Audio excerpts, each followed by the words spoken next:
The fog arrived before the night did. It rolled slowly through the streets of London like something alive, swallowing alleyways, climbing staircases, wrapping itself around iron fences and gas lamps until the entire city seemed to dissolve into smoke. 1837 Victorian England stood at the height of empire, the richest nation on earth, the most powerful city in human history. And yet, after sunset, London became a place of shadows so complete that people disappeared within them forever. Gas lamps flickered weakly against the darkness. Their yellow glow barely touched the cobblestones beneath them. Between one lamp and the next stretched pools of absolute blackness, spaces where anything could stand unseen. The people of London feared those spaces because something had begun moving through them, something that could not be explained. At first, it was only rumor, a whisper shared in taverns, a frightened servant refusing to walk home alone, coach drivers speaking nervously about a figure seen on rooftops. And the stories multiplied. A tall figure, too tall, wearing a dark cloak and a strange white suit that reflected the gaslight like wet skin. Its eyes glowed red. Its hands ended in claws. And when it moved like no human being had ever moved before. It leaped over walls, over carriages, over entire rooftops, as though gravity itself did not apply to it. London gave the thing a name before anyone understood what it was. Spring-heeled Jack. The name spread through the city faster than plague. Children whispered it in schoolyards. Women hurried home before dusk because of it. Newspapers printed it in giant black letters. Spring-heeled Jack strikes again. Some called him a monster. Some called him a madman. Others believed he was something worse. A demon. The devil himself wandering the streets of London beneath the fog. And in the winter of 1837, the encounters began. Real encounters. Real victims. Real terror. October 1837. Barnes Common. A servant girl named Mary Stevens walked home alone after visiting her parents. The streets were nearly empty. Only the distant clatter of carriage wheels echoed through the fog. Then she heard footsteps behind her. Slow, measured, not rushing, following. Mary turned and saw a figure standing at the edge of the gaslight. Tall, unnaturally tall, its face hidden beneath shadow. Before she could scream, it lunged. The creature grabbed her with freezing hands. Not cold from weather, icy cold, like touching stone in winter. It clawed at her clothing, pressed itself against her. Mary later claimed its fingers felt metallic, sharp, like iron hooks wrapped in skin. Then came the scream, a scream so loud that people rushed from nearby houses carrying lanterns into the street. And what they saw would become part of London legend forever. The figure bounded away from Mary in a single impossible leap. Witnesses swore it jumped over an entire carriage. Not climbed, not vaulted, leaped, as though the streets themselves could not hold it. Then it vanished into the fog. The next day, another coach driver reported seeing the same figure spring directly in front of his horses. The animals panicked instantly, overturning the carriage and throwing the driver onto the cobblestones. When he recovered, the figure was gone. No footprints, no trail, nothing, only fear. And London was beginning to drown in it. Because the stories did not stop. They spread. East London, Peckham, Limehouse, Whitechapel, the poorest districts of the city reported the most sightings. Working women claimed they were being stalked home through the fog by a creature with glowing eyes. Police dismissed many of the reports at first. Mass hysteria, street criminals, drunken imagination. But then the Lord Mayor himself received a letter. A formal complaint from respectable residents of Peckham describing months of terror caused by a figure no one could identify. The letter described the same details repeated again and again across London. Tall figure, burning eyes, metal claws, impossible leap, and something even stranger, fire. Witnesses claimed spring-heeled Jack breathed blue flames from his mouth. Blue fire, not ordinary orange flame, not torchlight, something chemical, something unnatural. And suddenly the authorities could no longer dismiss the stories as nonsense, because too many people were saying the same thing. Then came the attack that would make Spring-Heeled Jack immortal. February 1838. Bearbinder Lane, Bow, the Alsop family cottage. Rain tapped softly against the windows that night, while Jane Alsop sat inside with her sisters. Then suddenly, the bell outside rang violently. Jane answered carrying a candle.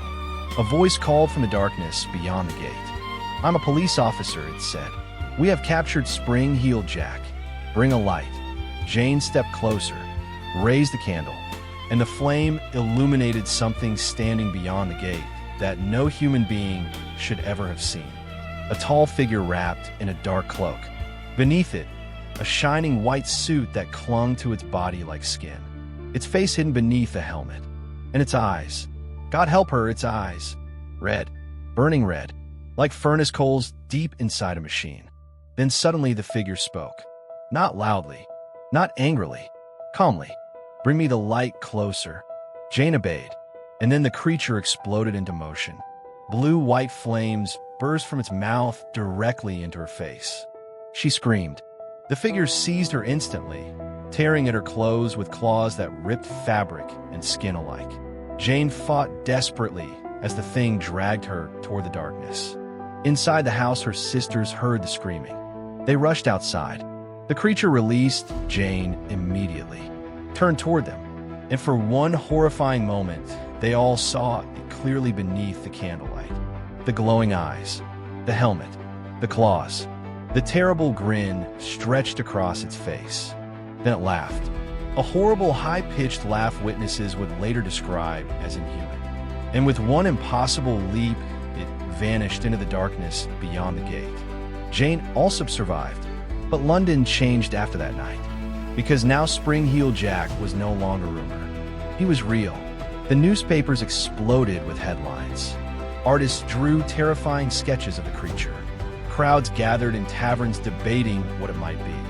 Some believed it was an aristocrat amusing himself by terrorizing the poor. Others claimed it was a machine-powered madman using experimental inventions. But many Victorians believed something far darker.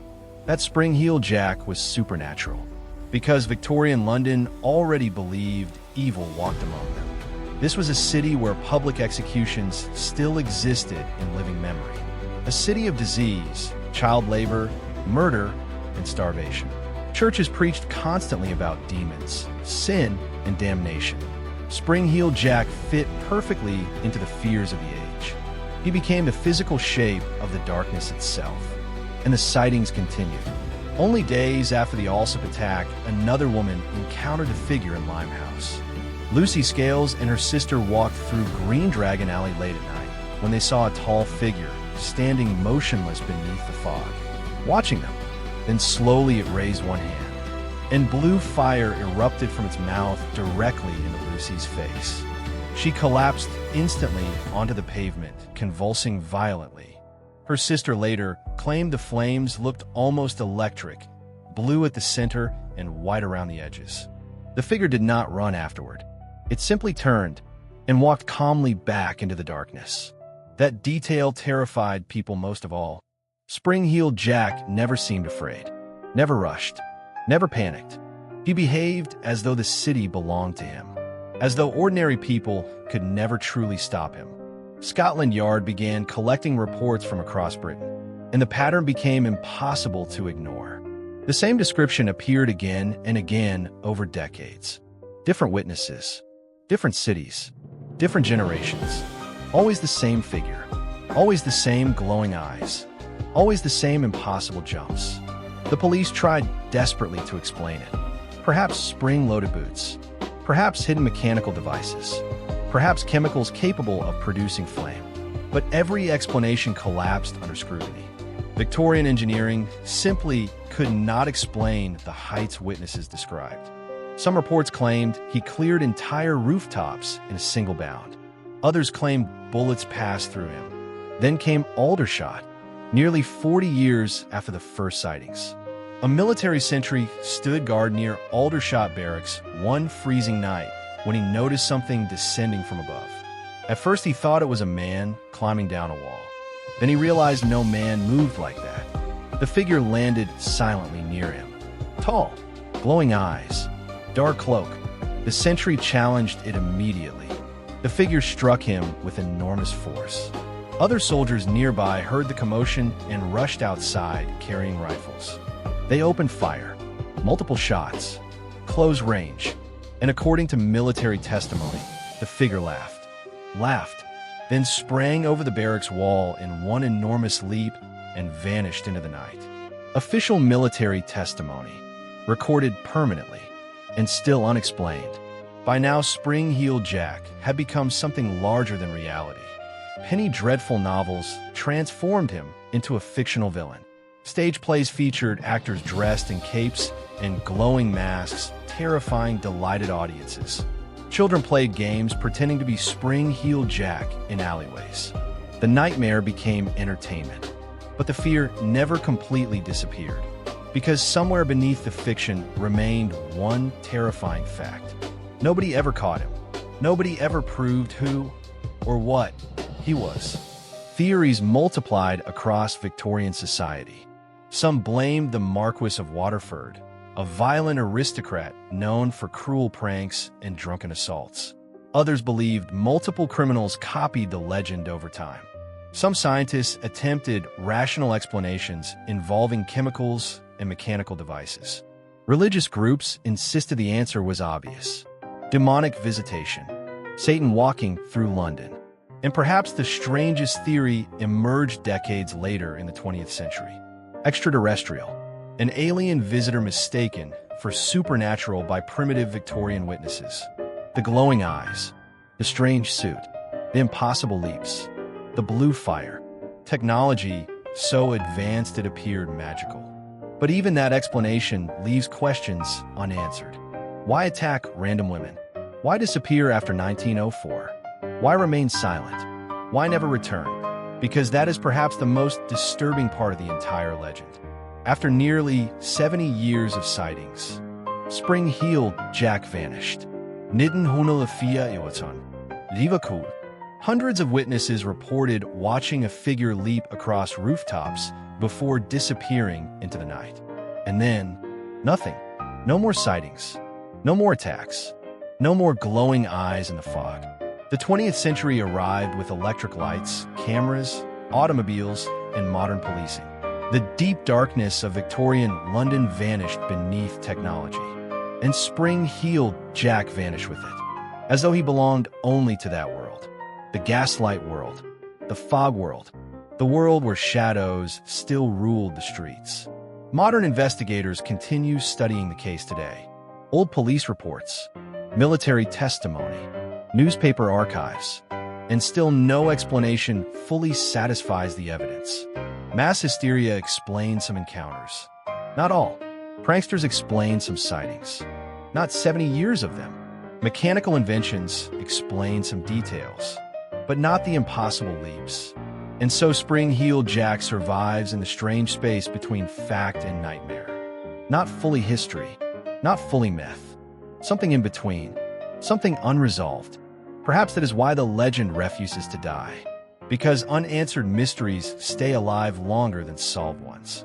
Spring-Heeled Jack became the ancestor of every dark urban legend that followed. Batman, the Shadow, urban vigilantes, supernatural figures moving above city rooftops. The impossible figure in the darkness began here. Victorian London created the template long before comic books ever existed. A caped figure leaping through the night beyond the reach of ordinary law. But unlike fiction, reality never gave him an ending. No final battle. No one muskin. No corpse. No confession. He simply stopped appearing. And sometimes absence is more frightening than explanation. Because somewhere deep inside human nature lives an ancient fear.